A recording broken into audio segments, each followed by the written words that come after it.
next race up is for the youngest drivers here at Hooton Park this weekend. It's the Micromax class, drivers from around about 9 or 10 years of age. Ryan Wheatley on pole from Dax Farah. Spencer Sharples, McCormick and Hooton round out the small 6-kart grids. They come into turn 1 for the first time, and we've got carnage. Oh my goodness, we've lost half the field. It's only 6 in it and 3 of them off in turn 1. That's Will Hooton recovering in the orange suit. We'll have another look coming into the turn. A little bit ambitious from Will Hooton. That's too much speed, too narrow a line. Spins it, collects Will Spencer, and then spinning out in sympathy is Hector McCormick on the 20. So they will carry on, but as you can see, well back. That is Will Spencer picked out on the 1 kart. Started P3 and now in P4 overall. So we were hoping for a bit of a battle here. Hopefully we'll still get something. It is Ryan Wheatley at the end of the first lap who has the lead. Going through in second place, that's Dax Farah there in third. Josh Sharples there in second. Dax Farah chasing down Josh Sharples. So that could be the battle on the track that we'll be looking at. 50.9 for Wheatley. Wheatley, there he is on the 11 kart. He has been in a different postcode from everybody else this weekend. In the earlier heats, he's been a comfortable winner, and it looks like being the same again. But who's going to come second? Sharp was there in second. Dax Farah picked out on the 3 kart. I think it might be number 3, because I'm pretty sure. My brain is playing tricks on me. There's so many Farahs. I think it was Dax Farah that's been racing here since he was 3. And you might think, as I've said before, well, that seems a bit young to be racing, but he wasn't coming last, I can tell you. That's the sort of quality he has, and he's got so much quality. Getting cheered on there, I think, by his dad, telling him to get his head in the game, because believe me, he's got so much quality, Dax Farah. He could close this gap here. He's got a good, 20 kart lengths to play with. He's about 1.2 seconds behind as they went through the line. The lead for Wheatley was 5.8. That will just get bigger and bigger as the race goes on. Unless it starts raining, that could make it very interesting indeed. It looks like they've got wet tyres on to me. Just looking at that picture there, can't quite tell, but it has still been drizzling, so it's possible they've got wet tyres on. And if you've got wet tyres on and the track is drying, you probably want as low a tyre pressure as you can think you would get away with. And I know when we were racing in Minimax years and years ago, we would have as low as £5 on a hot day. That was using slicks, but even using wets here, you'd want as low a tyre pressure as you can get away with. And here comes Farah down the inside, a little bit of contact between them.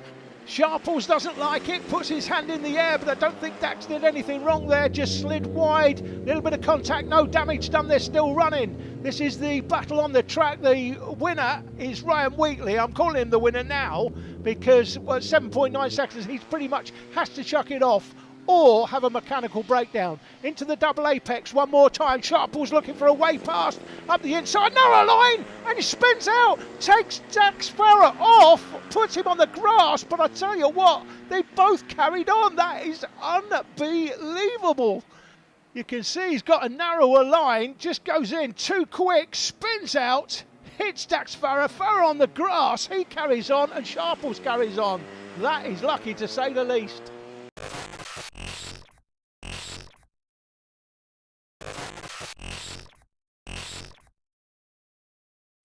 You rejoin us here at Hooton Park, and Sharples is back in front after that earlier incident. And one thing I should mention, Dax Farah has been racing a long time, since a very young age. You will notice when he got backed into, pushed on the grass. Now earlier when he slid into Josh put his hand in the air remonstrating. Dax did no such thing. He just literally got on with it, and that's the sign of a more experienced driver.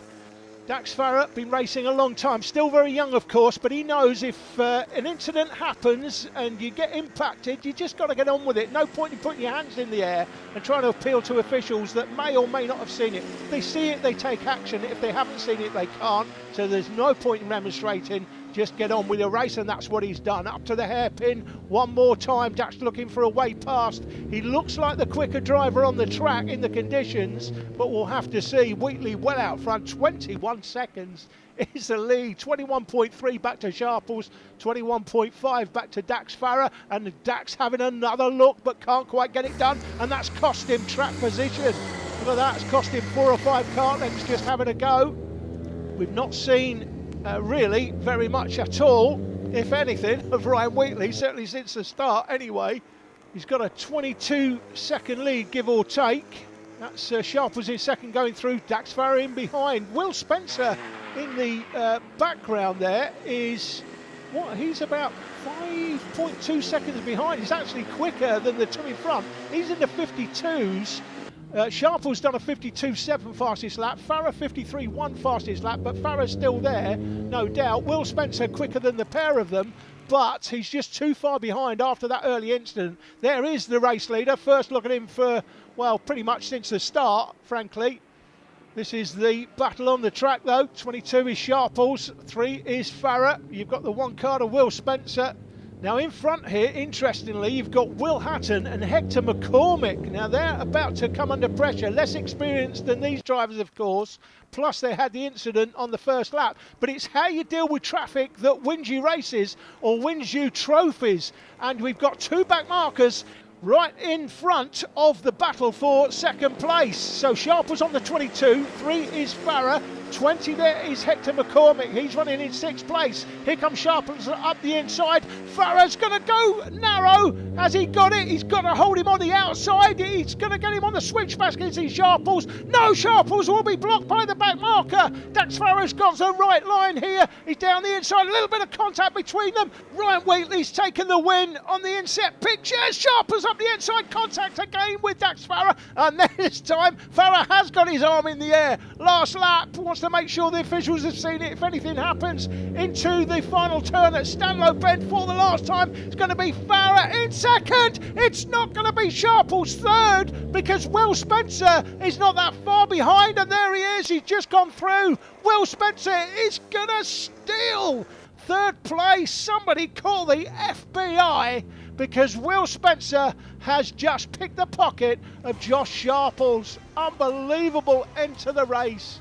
It just goes to show only 6 in it, and 3 of them were off in turn 1, don't forget. But what a great race that was, full of incident, particularly on the last lap. Wheatley from Farah, Spencer rounding out the podium.